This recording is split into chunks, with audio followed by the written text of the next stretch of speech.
இவரது பெயர் ரெபேக்கா ஹுசைன். அமெரிக்காவில் வசித்து வருகிறார். பங்களாதேஷை பூர்வீகமாக கொண்டவர். இவருக்கு வாய் பேசவோ செவி கேட்கவோ இயலாது. ஆனால் இவர் 9 பேர்களை இஸ்லாத்திற்கு அழைத்து வந்துள்ளார். இதோ உருக்கமான ஒரு காணொளி உங்களுக்காக. الرحمن علم القرآن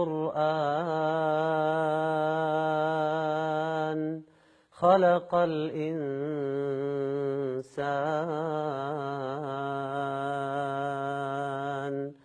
علمه البيان.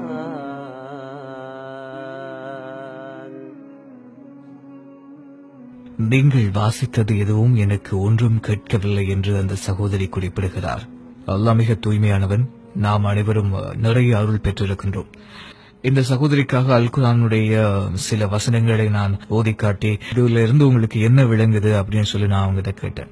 உங்களுடைய முகம் உதடு அசைவதை மட்டுமே என்னால பார்க்க முடியுது, நீங்க சொல்ற என்ன விஷயமும் கேட்கல என்று இந்த சகோதரி எங்க கிட்ட சொல்றாங்க. தனக்கு அல்லாஹ் என்ற வார்த்தையை மட்டுமாவது கேட்க வேண்டும் என்ற தன்னுடைய விருப்பத்தை அவங்க சொல்றாங்க. உங்களுக்கு அல் குர்ஆனுடைய வசனம் ஏதாவது வாசிக்க முடியுமா?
ஒரு மனிதனுக்கு காது கேட்க முடியாது,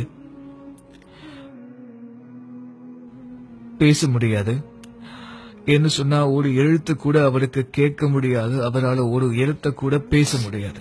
அதே குறைபாடுகள் இருக்கக்கூடிய இந்த சகோதரி தன்னுடைய முயற்சியால அரபி எழுத்து வார்த்தைகளை இன்னொருத்தர்ட்ட இருந்து கத்துக்கொண்டு குறைந்தபட்சம் அல் குர்ஆனுடைய ஒரு சூறாவையாவது ஓத முயற்சிக்கிறார்.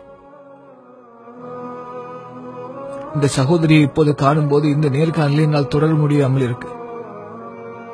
மனம் உறுத்துகிறது. உங்களுக்கு உங்களுடைய மனதும் உறுத்தும். நபி ஸல்லல்லாஹு அலைஹி வஸல்லம் அவர்கள் சொன்னார்கள், உங்களுக்கு ஒரு இறைச்செய்தி கிடைத்தால் அதை பிறருக்கு எத்தி வையுங்கள். கேட்க முடியுது, பார்க்க முடியுது, பேச முடியுது. நமக்கு எல்லா அருளும் அல்லாஹ் கொடுத்திருக்கான். இவரால கேட்க முடியல, பேச முடியல. ஆனா இவர் 9 பேர்களை இஸ்லாத்துக்கு அழைச்சு வந்திருக்கார். இப்போ அல் குர்ஆனுடைய வசனங்களை முழுமையாக வாசிக்க முயற்சிக்கிறார். ஆனால் இவரால முடியல. இருந்தாலும் அவர் அஊது பில்லா பிஸ்மில்லா என்று தொடங்கும் வார்த்தைகளை சொல்லுகிறார். நம் முன்னே அல் குர்ஆன் உள்ளது. நாம் அல் குர்ஆனை புறக்கணிக்கிறோம், அதன் வழிகாட்டலை புறக்கணிக்கிறோம். குர்ஆனை நம் வாழ்க்கையை விட்டு தூரமாக்கி இருக்கிறோம். அல்லாஹ்வின் மீது ஆணையாக இந்த நிகழ்ச்சியை என்னால் நிறைவு செய்ய முடியவில்லை. என் மனம் உறுத்துகிறது. உண்மையில் என்ன சொல்வது என்று எனக்கு தெரியவில்லை.